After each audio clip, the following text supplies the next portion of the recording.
Let's get back to this investigation right now. The resignation of CIA Director David Petraeus. Lawmakers want to know why they were not informed of the matter, with many finding out through the media on Friday afternoon. Plus, General Petraeus was set to testify this week on Benghazi, and many still want to hear from him. Will they?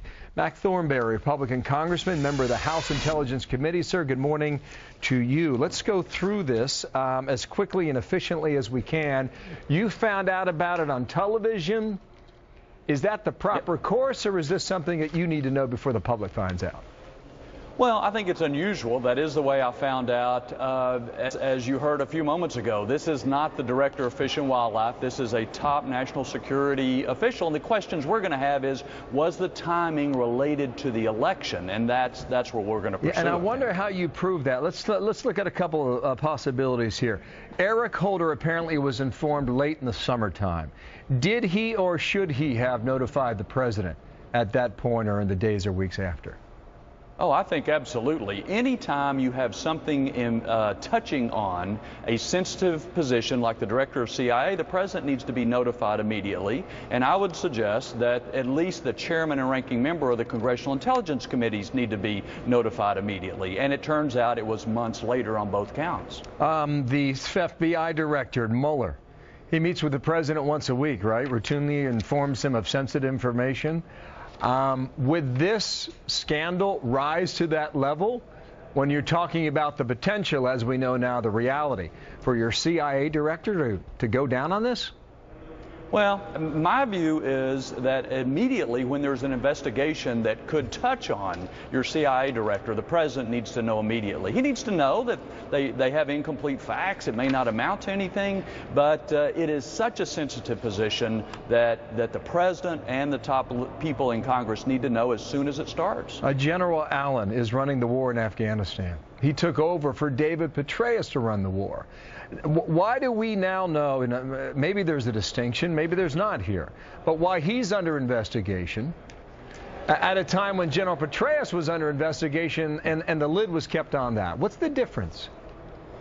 Well, I think that now this matter has become public, and so more aspects of it are becoming public after, obviously, the election is over. You know, this thing gets more bizarre, and we're all focused on the personal interactions here. But there are serious questions of national security that also have to be examined, and I think that's what you're going to see Congress really hone in on in the days and weeks to come. Okay, now you want to talk to Petraeus, I'm sure, right? Absolutely. Think that'll happen?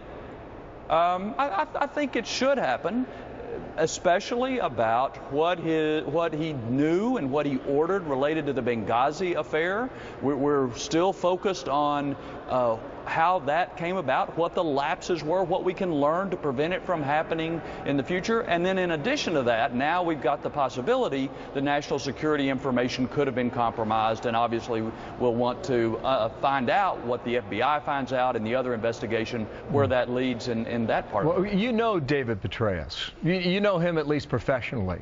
Sure. It strikes me that he would want the truth to come out.